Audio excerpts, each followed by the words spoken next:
Meu nome é Nair Belo, e esta é minha história. Uma história que eu juro a vocês, meus irmãos de fé, que eu carreguei como um peso de pedra de moinho por mais de 40 anos nas costas. Eu venho lá do fim do mapa, onde a linha do horizonte encontra só mais poeira, e onde a luz elétrica ainda era promessa vã. Se hoje eu falo com vocês, é porque sobrou pouco de mim, e o que sobrou é feito de cicatriz e memória ruim. A gente morava encravado no sertão brabo, na caatinga seca que parecia um osso calcificado. A casa era de taipa, barro amassado e forrada de palha, e quando o sol batia, o cheiro de terra quente cozinhava na gente. Tínhamos gado magro, uns 10, 15 cabeças no máximo, e a vida era tirar leite de manhã, pastorear o dia inteiro sob aquele sol que racha a cabeça e rezar para que a chuva não esquecesse o caminho de volta. Lá em casa éramos eu, meu pai Elias, minha mãe Dulce e meus 2 irmãos mais novos, o Cássio e o Tiago. Meu pai era vaqueiro desde que nasceu, um homem duro feito a casca do juazeiro. Os braços dele eram cordas de sisal, e ele só falava o necessário, geralmente baixinho, como se tivesse medo de acordar alguma coisa dormindo no mato. Minha mãe, minha mãe, ela era a fé de pé, sempre com um rosário na mão, murmurando rezas para São Jorge e para a Virgem do Carmo. Ela não rezava só pela chuva ou pela saúde, ela rezava contra o mal que a gente sabia que morava ali, debaixo do mesmo teto. Eu era a mais velha, e desde cedo aprendi que a noite naquele lugar não era só a ausência de sol, era uma criatura em si. Era escura, era pesada, cheia de ruídos que pareciam feitos de propósito para te deixar miúdo. Quando o vento passava pela fresta da porta, parecia o sopro de bicho grande cheirando a gente. A gente não tinha muito o que comer, não. Farinha, feijão seco, rapadura quando dava. O corpo vivia cansado e o estômago roncava. Mas o medo, esse nunca tirava férias. A gente vivia do gado, e vivíamos pelo gado. Vaqueiro que não tem gado não é nada. E o pior é que a gente sabia, no fundo da alma, que o gado era o nosso sustento, e também a nossa maldição. Tudo começou a ficar mais apertado depois daquela seca de 72. O chão rachou tanto que dava para enfiar a mão nas fissuras e sentir o calor que vinha de dentro da terra.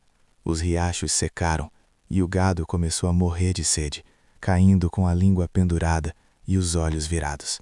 Foi nessa época de desespero, quando a vida já tinha nos tirado tudo, que a história do meu avô veio à tona outra vez.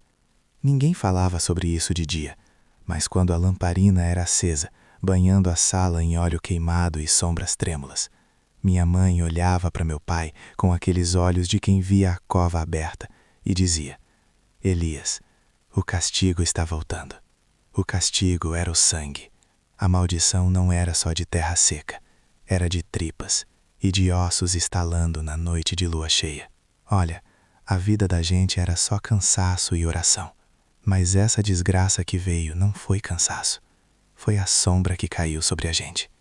Antes de continuar com essa desgraça que mudou minha vida, me digam nos comentários, de qual lugar desse mundão vocês estão ouvindo minha história agora? Eu gosto de saber se a minha voz está chegando longe, onde o medo também mora.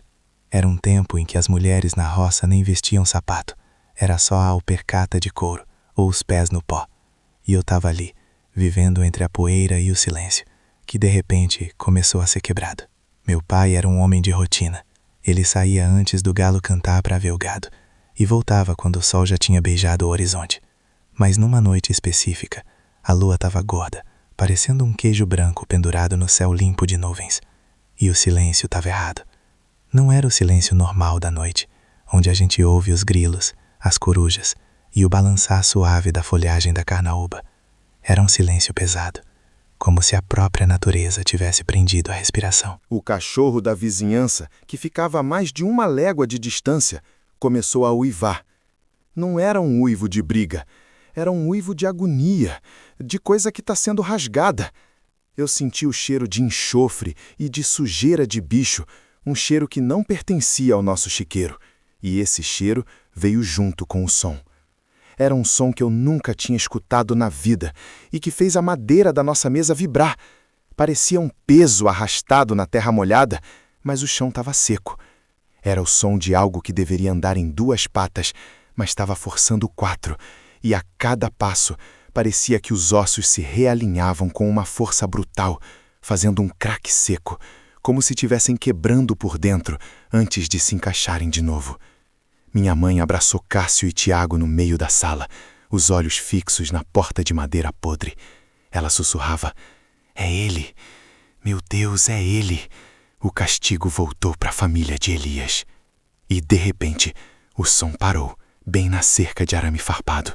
Eu conseguia ouvir a respiração, rouca e profunda, como um fole velho. Não era mais silêncio, era a espera. E então, o portão de madeira cedeu com um estalo violento, e o ar ficou frio, gelado, como se a morte tivesse acabado de entrar no nosso quintal. Eu sabia que depois daquela noite não haveria mais gado, nem paz, e que a maldição do lobisomem tinha escolhido quem levaria o fardo na nossa família. Meu nome é Nair Belo, e o que eu vi naquela noite não se apaga. Não importa quantos anos passem ou quantas rezas eu faça, o cheiro de morte e a geada que entrou na casa com o portão quebrado ficaram grudados na minha pele. O estalo do mourão de aroeira quebrando não foi só barulho de madeira, foi o som do fim da proteção. E o frio que veio depois não era frio da serra, era um frio de cova, que entrava pelos buracos da taipa e arrepiava o pouco pelo que a gente tinha. Eu estava encostada na parede, na sala que dava para o terreiro, e a lamparina de querosene tremia tanto que o vidro parecia que ia estourar. O pavio soltava uma fumaça preta e magra, tentando lutar contra a escuridão que tinha acabado de engolir o nosso quintal. Eu não conseguia piscar. Meu pai, um homem que já tinha enfrentado onça parda e capanga armado, estava petrificado do outro lado do cômodo, agarrado à espingarda enferrujada que ele nem tinha coragem de carregar, com a mão trêmula, olhando para o vão da porta. Não havia brisa lá fora. O mundo tinha parado de respirar. O único som que se ouvia era o meu coração batendo forte demais no peito e o chiado fino do querosene queimando. Aí veio o cheiro. Não era cheiro de bicho do mato. Era pior, mais denso. Vinha misturado com o pó da terra seca que se levantava, e era um fedor de coisa molhada, de pântano velho, de sangue seco e pelo sujo, tudo junto. Parecia que o inferno tinha mandado seu cão de caça mais ceboso. Eu tapei a boca com a mão, tentando abafar a náusea que subia pelas minhas tripas. Os cachorros foram os primeiros a avisar. Nós tínhamos 3 vira-latas magros, mas que eram a segurança da fazenda. Eles latiriam para qualquer coisa, coruja, tatu, vizinho. Mas naquela hora, o que eu vi não foi latido. Foi um gemido longo, rouco, que só bicho sente quando a morte tá parada na soleira da porta. Um deles, o Trofão, que era o mais valente e dormia debaixo da janela, soltou um guincho agudo, de medo puro, e sumiu. A gente ouviu o arrastar das unhas dele na poeira, correndo para se enfiar debaixo da cama da minha mãe. O silêncio voltou, mas agora era um silêncio carregado, cheio de promessa ruim. O problema é que o silêncio não chegava no chiqueiro. O chiqueiro ficava mais afastado, perto do riacho seco, onde guardávamos o pouco gado que nos restava, uma vaca velha, o boi de carroça e o bezerro magro que esperávamos que vingasse. O bezerro começou, um mugido curto, desesperado, que foi cortado abruptamente. Era um som que dizia que ele tinha visto, que a criatura estava ali, perto demais. Meu pai sussurrou sem mover os lábios. Tá na cerca do curral, Nair. É ele. Eu senti as pernas ficarem moles, como massa de pão. O que vinha depois era a parte mais difícil de presenciar. A carne sendo rasgada, a inocência sendo maculada pela fome sem fim. Os grandes animais demoraram um pouco mais a entender, talvez por serem mais brutos. O boi, forte, começou a esnifar alto, bufando a terra. Ouvimos o barulho dele batendo a cabeça contra a cerca de madeira, tentando se livrar daquele cheiro que o enlouquecia. Não era luta, era pânico. Eles não estavam defendendo, estavam implorando. E então eu ouvi. Não eram passos, era o peso. Um som lento de algo arrastando-se e ao mesmo tempo apoiando-se pesadamente sobre a terra solta. O som do mato seco se partindo, galhos grossos sendo quebrados como se fossem palitos. Devagar, com uma cadência infernal, o bicho estava se movendo na direção do curral, e cada movimento parecia calcular a dor que viria.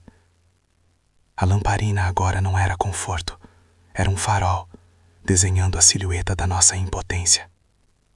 Eu me arrastei de joelhos até a fresta mais larga entre as tábuas da janela, aquelas fendas que o tempo e a seca tinham aberto no madeiramento podre. O coração parecia que ia atravessar o osso do meu peito. Eu vi uma sombra. Não uma sombra de árvore, mas uma mancha densa, movediça, que engolia a pouca luz das estrelas. Era alto, absurdamente alto, e se movia com uma estranha agilidade para algo tão massivo. Um gemido profundo, gutural, saiu do curral. Era a vaca. Ela estava acuada. O som não era de dor ainda. Era de aceitação da violência que estava chegando. A criatura parou. Parou de se mover e ficou ali, entre o toco de aroeira e a cerca, como se estivesse saboreando o medo que emanava dos bichos. O fedor de enxofre e sangue azedo inundou o ar. E o mundo explodiu. O som do ataque não se parece com nada que a gente conhece. Não é o corte limpo da faca, nem o tiro. É o som molhado e viscoso da carne cedendo sob pressão insana. É o som oco e seco de ossos grandes estalando e se partindo em 1000 pedaços, como se fossem gravetos secos na fogueira. O berro da vaca foi tão agudo e prolongado que parecia que o próprio céu tinha se rasgado. Era um grito de horror que se misturava ao barulho de estilhaços da cerca, enquanto o boi tentava, em um último ato desesperado, escapar.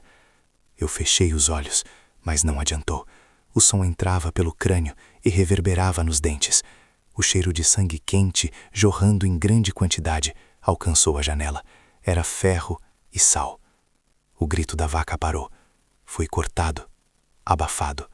Sobrou só um ruído baixo, de raspar, de mastigar apressado, e os ruídos pesados da respiração do bicho, que soava como um fole velho e úmido.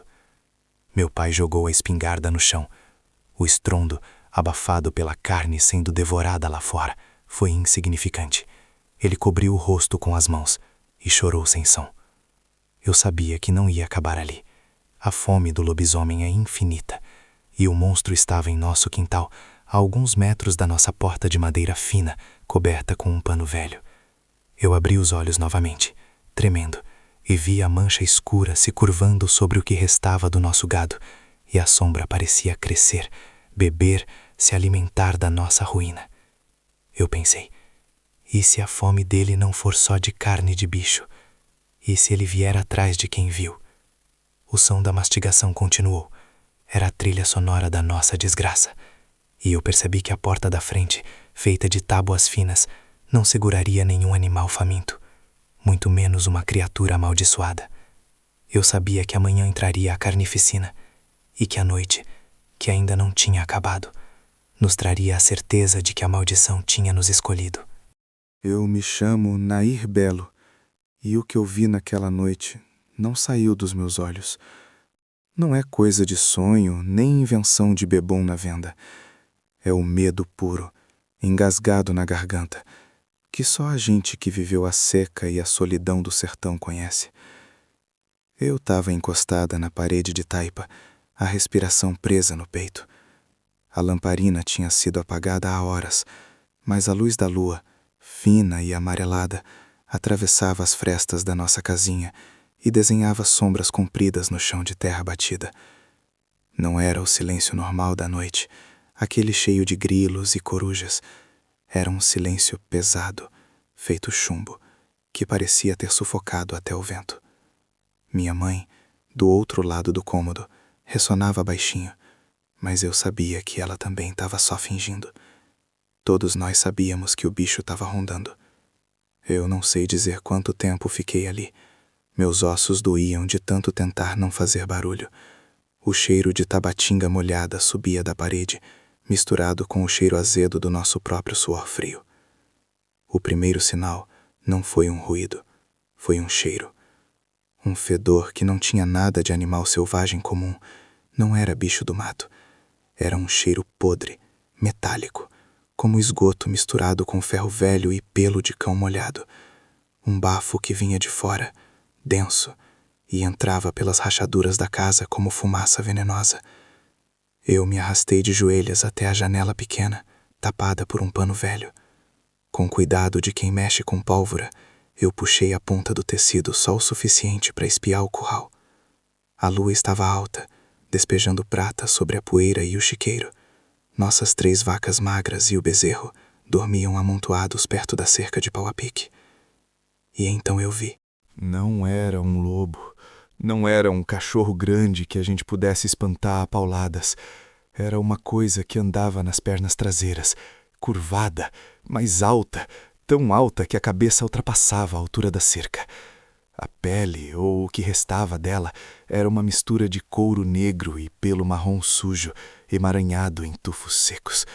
A cabeça era comprida, pontuda, mas o pescoço era grosso, humano, e os ombros eram largos demais, tensos, como se a criatura estivesse em eterna dor. Os olhos. Os olhos não tinham pupila. Eram 2 faróis amarelos incandescentes fixos na carne indefesa do curral. A criatura parou. Ela fungou, emitindo um som que parecia um soluço seco vindo de um peito cavernoso. Eu senti o chão tremer levemente, e não era de vento. Era o bicho tomando impulso. Quando o ataque veio, não foi rápido como um raio, foi proposital. O lobisomem, ou seja lá o que fosse aquela abominação, saltou a cerca com um urro que rasgou o silêncio da noite. Era um som que parecia vir de dentro da terra, a voz rouca e agonizante de uma alma condenada. O baque e o chão do curral fez a casa de taipa vibrar, e eu ouvi minha mãe soltar um gemido mudo de terror. O bezerro, o mais próximo, acordou com um berro estrangulado. Não deu tempo de correr. O monstro se curvou sobre ele. Eu vi as patas, que eram mais como mãos disformes, terminadas em garras grossas e escuras como carvão. Elas se agarraram ao flanco do bezerro, e o fedor se intensificou, um cheiro de sangue frisco misturado com a doença da criatura. O que se seguiu não posso descrever sem sentir ânsia até hoje. O bicho não mordeu, ele rasgou. Eu ouvi a pele se abrindo com um som úmido e grosso, como lençol rasgado na chuva. O bezerro berrava, mas o som durou menos de 10 segundos. O grito virou um borbulhar. O lobisomem enfiou a cabeça no corpo do animal. Não procurava a jugular, procurava o que estava por dentro. Eu ouvi o som da carne sendo puxada e mastigada, e não era o barulho de um predador qualquer. Era o barulho de um homem faminto devorando uma refeição, mas com a ferocidade de um demônio. Os ossos do bezerro estalavam, sendo triturados entre as mandíbulas da besta. Um barulho seco, de cascalho sendo moído. Em segundos, o chão de terra vermelha do curral estava preto, encharcado. Minha visão estava embaçada, talvez pelas lágrimas que eu nem sabia que estava chorando, ou pelo medo que congelava meus globos oculares. Mas eu vi o sangue jorrar. Quente, escuro, ele banhava a criatura, escorrendo por seus pelos emaranhados. Ele tirou a cabeça de dentro do bezerro e ficou ali, parado, bebendo o vapor do sangue que subia. Sua face estava coberta de carne e gordura, e ele lambia os lábios com uma língua grossa, quase humana. O reflexo da lua nos seus dentes enormes e pontiagudos fez meu estômago revirar. As vacas sobreviventes, antes imóveis, agora ensandecidas pelo cheiro de morte, tentaram fugir, empurrando a cerca. O monstro nem as notou. Ele estava focado em abrir o bezerro. E então ele me deu um vislumbre de humanidade, o que foi o mais horrível de tudo. Ao invés de continuar a rasgar a carne, ele pegou algo de dentro da carcaça do bezerro e começou a puxar, metodicamente. Eram as tripas, longas e fumegantes. Ele as enrolava no antebraço, lento, quase como se estivesse apreciando a textura, e as jogava para trás. O bicho se alimentava, e eu era a única testemunha viva, paralisada atrás da taipa. Eu podia ouvir seus grunhidos de satisfação, baixos e guturais. De repente ele parou de comer. Ele levantou a cabeça, coberta de sangue coagulado e pedaços de carne. Ele não olhou para as vacas. Ele olhou diretamente para a minha janela, para a fresta mínima por onde eu espiava. Seus olhos amarelos se fixaram nos meus. Eu não fiz barulho. Meu coração simplesmente parou. Não foi um olhar de predador que caça. Foi um olhar de alguém que sabe que está sendo observado. Um olhar com uma inteligência perversa, antiga. Eu soltei o pano. Eu recuei para o centro do quarto sem conseguir respirar. As costas coladas no peito da minha mãe, que agora chorava baixinho, abafando o som na palma da mão. Nós ficamos ali, no escuro absoluto, ouvindo os sons no curral se tornarem menos de carnificina e mais de repasto. O som de ossos quebrando, o som da criatura se lambendo. O cheiro invadia a casa agora, forte, o cheiro de morte e sacrilégio. E então o barulho cessou. Não houve corrida, não houve salto. Houve apenas o silêncio novamente. Mas este novo silêncio era diferente. Era um silêncio satisfeito. Um silêncio de quem acabou o trabalho e se foi, prometendo voltar. Quando o sol nasceu, um sol fraco e sem calor, abrimos a porta. O curral parecia um açougue abandonado. Restava a metade do bezerro, as tripas jogadas como cordas sujas.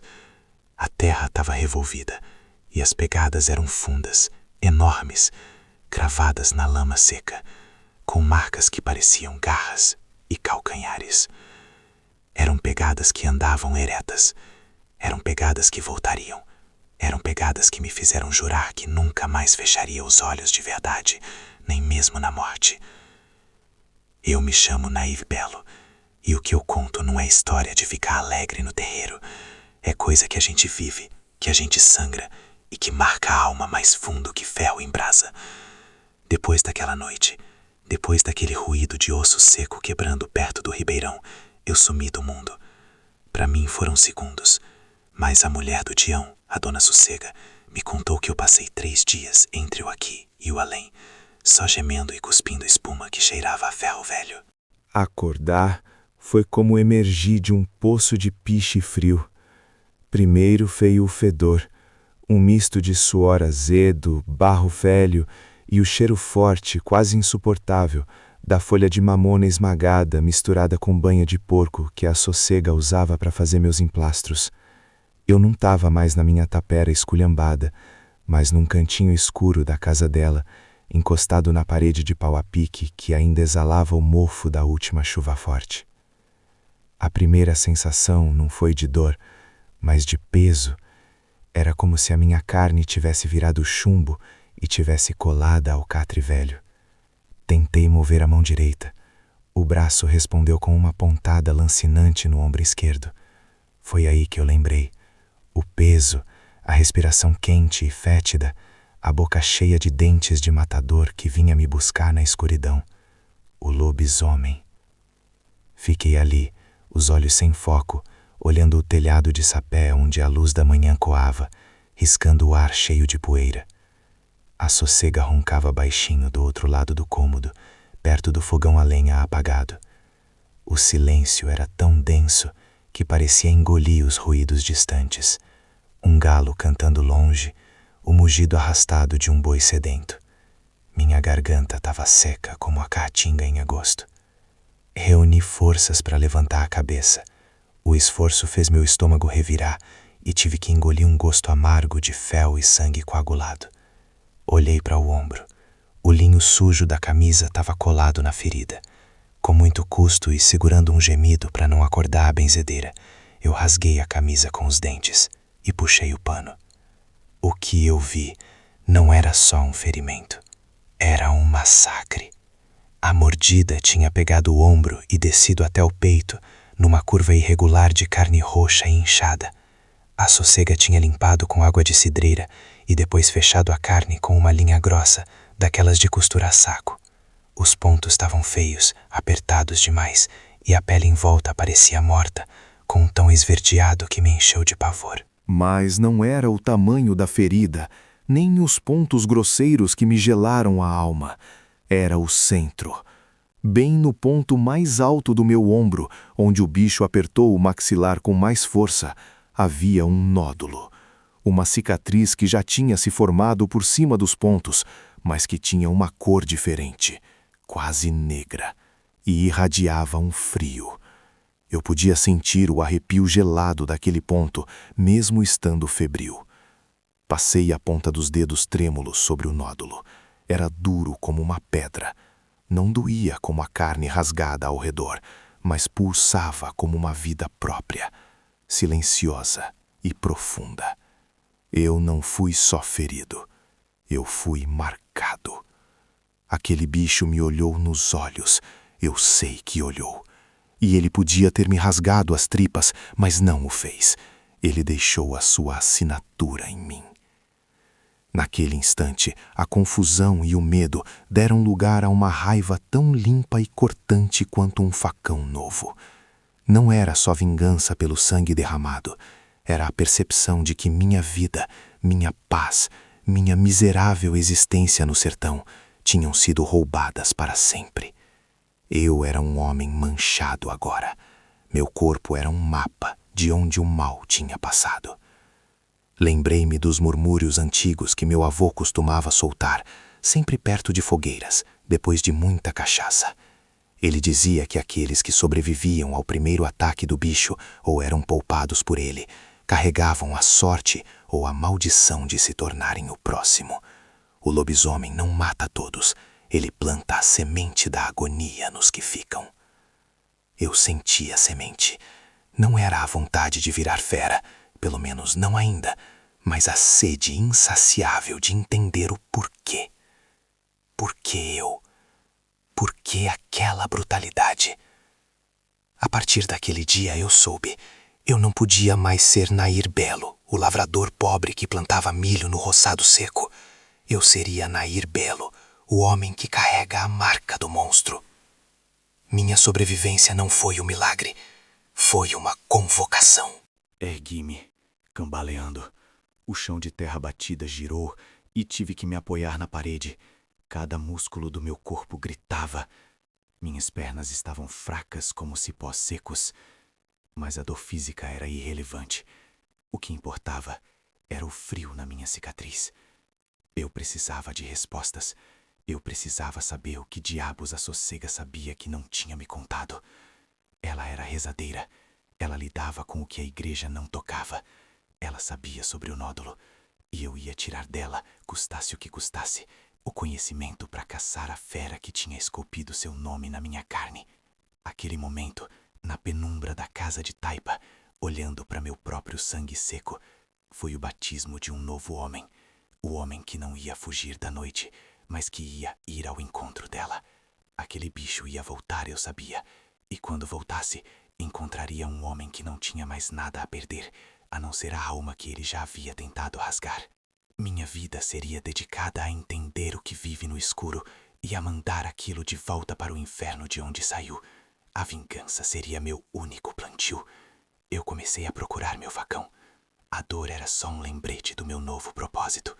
Um lembrete frio e pulsante. Eu sou Nair Belo. O povo aqui no Piauí me conhece, ou pelo que eu fiz, ou pelo que eu vi. Passaram-se uns 8 anos depois da primeira vez que a fera levou o gado e meu primo Joaquim. O tempo, meu amigo, ele não cura a ferida, não. Ele só engrossa a casca, deixando o veneno remoer por dentro. Eu passei esses anos todos com o cheiro daquela coisa no nariz, um azedo de carne podre misturado com pólvora velha, esperando a lua certa. A gente do sertão aprende a não ter pressa. A gente aprende a olhar para a caatinga e saber que a morte mora no silêncio. Desta vez, não era fuga, era caçada. Eu já tinha visto a força do bicho, A maneira como ele estraçalhava o osso como se fosse palha seca. Tinha que ser a prata. Não adiantava a bala de chumbo. Não adiantava a faca benzida da minha avó. Tinha que ser aquilo que queimava a carne e a alma ao mesmo tempo. A prata a gente conseguiu a duras penas. Não tínhamos luxo aqui. Foi preciso derreter a medalha de São Jorge que eu carregava desde menino.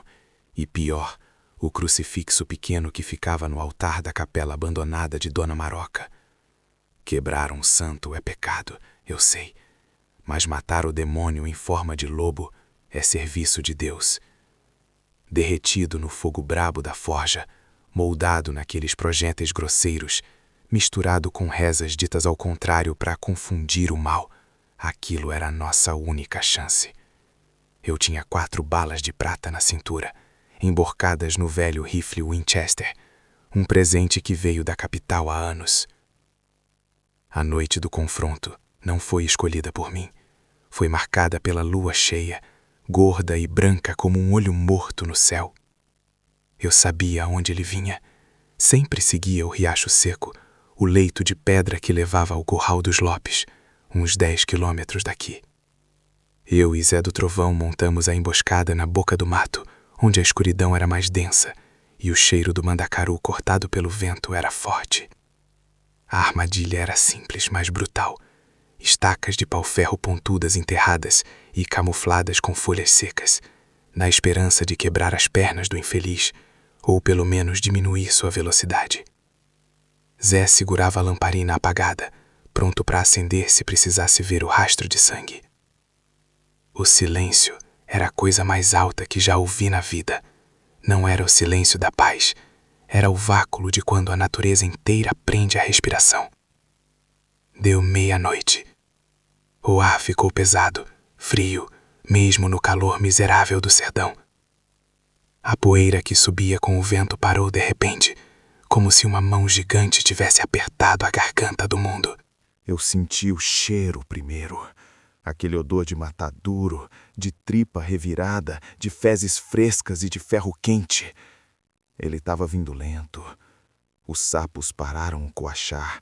O único som era o meu coração batendo na caixa dos ossos, parecendo um tambor de couro seco.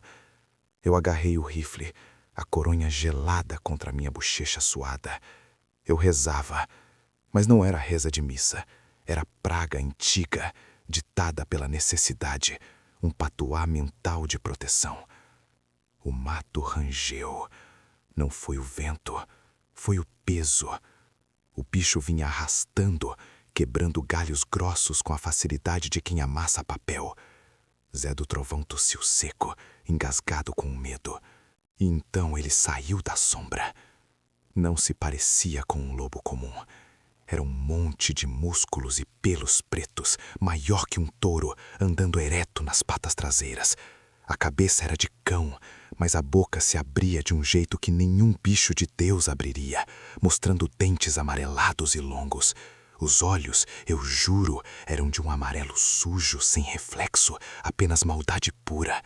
Ele estava babando e o cheiro piorou, a saliva parecendo corrosiva. Ele não viu a armadilha de imediato. Deu um passo e craque! O som do pau-ferro penetrando a carne da pata foi abafado pelo uivo. Não era um uivo de dor, era de fúria, profundo, gutural, que fez a terra vibrar. O bicho cambaleou, mas não caiu. A estaca de madeira não o deteve, apenas o irritou. Ele arrancou o tronco do corpo com uma violência inumana e jogou a estaca para o lado. A pata estava ferida, jorrando sangue escuro, mas ele avançou. Eu gritei para Zé correr, mas Zé estava petrificado, a lamparina nas mãos trêmulas. Eu levantei o rifle. O medo tinha ido embora. Só restava a raiva fria de quem já perdeu demais. O primeiro tiro foi chumbo comum, mirando o peito, só para confirmar. Fogo! A bala fez um som de mosca batendo na couraça. A criatura nem vacilou, a não ser por um grunhido de desprezo. E então ele saltou. A velocidade era absurda. Os quase 200 quilos caíram sobre nós. Eu rolei para o lado no último instante, sentindo o vento pútrido do bafo dele. Ele acertou o ombro de Zé do Trovão com a garra. O som foi líquido, o som de carne e osso rasgando como pano velho. Zé nem gritou, só fez um chiado murcho. O rifle escorregou da minha mão, caindo na poeira. O bicho estava distraído com Zé, farejando sangue fresco, pronto para mastigar. Eu tinha que ser rápido. Meti a mão no cinto, peguei a cartucheira e tirei a bala mais próxima. Era uma das prateadas. Me arrastei, alcancei o rifle e carreguei a prata com dedos trêmulos, mas firmes. Ele me viu. Seus olhos amarelos fixaram em mim. Ele soltou Zé, que jazia em uma poça de sangue, e se virou, a boca aberta em um rugido que parecia rasgar o próprio ar. Eu podia ver a saliva pingando e os dentes afiados, o cheiro de enxofre aumentando. Eu não mirei na cabeça. A cabeça podia ter ossos fortes demais. Mirei no centro, onde o peito deveria estar. Com o poder de Deus e a honra dos homens, seu desgraçado! Eu berrei, minha voz arranhada. Eu puxei o gatilho. O estampido do tiro de prata foi diferente, mais alto, mais agudo, seguido de um cheiro de queimado imediato. A bala de prata fez seu trabalho. Não foi como o chumbo. Onde a bala entrou, houve um clarão rápido, um chiado como óleo na água, e a criatura parou em pleno avanço. O que saiu da boca daquele monstro não foi um uivo de besta. Foi um grito humano, agonizante, profundo, como se a alma do homem que havia dentro dele estivesse sendo puxada para fora por um anzol enferrujado. Ele soltou um vapor cinzento e fedorento. Ele começou a se contorcer, não caía, mas se debatia, as patas rasgando o chão seco, arranhando as pedras. Eu podia ouvir os ossos estalando por dentro, desfazendo a forma monstruosa, voltando ao que era. Era como ver a carne cozinhar de dentro para fora. O pelo negro começou a cair em tufos, a pele fumegando. Eu não esperei. Recarreguei a segunda bala de prata, ajoelhei e atirei de novo, bem no pescoço, para garantir. O segundo tiro silenciou o grito. O bicho caiu, pesado, esmagando a terra. Não havia mais uivos, apenas um ruído seco de pele se contraindo, de ar escapando. A coisa se encolheu, diminuindo de tamanho, o torso desinchando. Quando a fumaça rareou, a forma que jazia na poeira não era mais o lobisomem colossal. Era apenas um corpo de homem velho, nu e magro, com o peito e o pescoço carbonizados. O rosto estava contorcido numa agonia final. Eu olhei para o corpo de Zé do Trovão, rasgado, imóvel. Olhei para o rifle na minha mão, quente. A lua ainda estava lá, branca e fria. O silêncio voltou, mas dessa vez não era o silêncio da espera. Era o silêncio da morte, final e absoluta. Eu estava vivo, mas a prata na minha alma nunca mais me deixaria dormir em paz. O sertão tinha cobrado seu preço, e eu paguei, com a vida dos meus e com os santos da minha fé. Eu sou Nair Belo, e essa vida que eu levo não serve para quem tem pressa ao medo. A lamparina já está quase no fim, o pavio queimando o azeite fedido, que é a única coisa que segura o breu aqui na beira do morrão.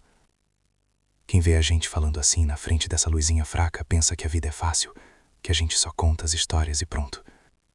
Mas a história não tem fim, não para, e a gente não tem sossego. A solidão é um bicho mais feio que o lobisomem. Ele te rói de dentro para fora, mastigando as beiradas da alma até que sobra só o oco, uma cascadura que aprendeu a conviver com o barulho do silêncio.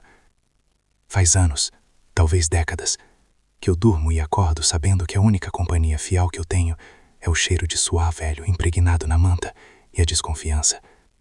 Desconfiança do vizinho, desconfiança da noite, desconfiança de mim mesmo, que carrego essa sina de farejar a morte antes que ela chegue. A casa de taipa velha range, e eu sinto o ar frio da madrugada escoando pelas fendas da parede que o barro não deu conta de vedar. O chão de terra batida tá gelado nos meus pés descalços, e eu lembro daquele dia, daquela caçada que a gente passou no relato anterior. Aquele bicho, aquele cão maldito que andava sobre duas pernas e quebrou o lombo do meu trovão. Eu lembro de cada osso estalando. O cheiro da pólvora queimada ainda se gruda nas narinas quando eu respiro fundo. Eu não vou dizer que a fera morreu fácil. Nenhuma dessas coisas morre fácil, não. Elas carregam a fúria da terra seca e o ódio de um demônio antigo. Eu descarreguei tudo que tinha, cartuchos de chumbo grosso que era para matar boi, e ele ainda veio para cima. O berro dele não era de bicho, era um grito rouco, uma lamentação que parecia sair das tripas de alguém que foi forçado a pecar. Eu senti o hálito quente e pútrido dele, cheiro de carniça e febre, bem aqui na minha face. Se não fosse a cruz de aroeira que eu carregava pendurada no pescoço, feita pelo seu Firmino lá da Chapada, eu estaria hoje só os restos, espalhado pelo mato, virando adubo para a próxima seca. Quando o sol nasceu naquela manhã, o que restou não foi um corpo, mas um monte de cinzas úmidas e um rastro viscoso que secou rápido no sereno. Não sobrou nenhum dente para a gente ter certeza. Essas criaturas são assim. Elas se dissolvem, voltam para debaixo da terra, de onde nunca deveriam ter saído, deixando para trás só a cicatriz no mundo e a mancha no coração de quem viu. Eu passei a semana limpando o terreiro, jogando sal grosso onde o rastro sumiu, mas a sensação não some. É igual poeira fina. Você limpa, esfrega, mas ela volta no próximo vento. A gente só consegue afastar o mal por um tempo, nunca derrotá-lo de vez. Ele volta, sempre volta. E é por isso que a gente segue aqui, acordado, no escuro. Minha vida virou isso. Esperar a próxima lua cheia, esperar o próximo chamado, a próxima vez que o medo apertar na garganta de alguém aqui do lugarejo. Eu já não procuro paz, só procuro a justiça bruta, aquela que a reza e a bênção não alcançam, só o tiro de prata ou o ferro bento. É pesado carregar essa verdade sozinho. Quando eu saio para as cidades grandes, vejo as pessoas vivendo nas luzes fortes, correndo de um lado para o outro, preocupadas com contas e brigas de vizinhos, e eu me sinto um estrangeiro de outro tempo. Eles não sabem que a escuridão deles é feita só de ausência de luz, mas a minha escuridão é feita de coisas que respiram e observam, coisas com olhos amarelos que refletem o pecado. Eu sou velho, sinto o peso da carne cansada, a coluna dói, a mão treme. Mas o olho ainda enxerga e a alma ainda tem a raiva necessária para continuar. Vou seguir contando, enquanto houver alguém disposto a escutar a verdade dura que a modernidade tenta cobrir com cimento. Eu sei que essas histórias são pesadas. Eu sei que tem gente que não consegue dormir depois de ouvir o que acontece aqui no mato, onde a lei dos homens é só um papel amassado. Mas a gente precisa falar, precisa registrar, para que o silêncio não vire cúmplice. A luz da lamparina está quase se apagando agora, o cheiro de queimado enchendo o ar. É a hora de encerrar por hoje. O sol está quase vindo e eu preciso descansar meus olhos, mas o coração segue em vigília. Se você teve coragem de ouvir até aqui, deixe seu like e se inscreva no canal O Caçador de Lobisomem, para não perder o próximo relato.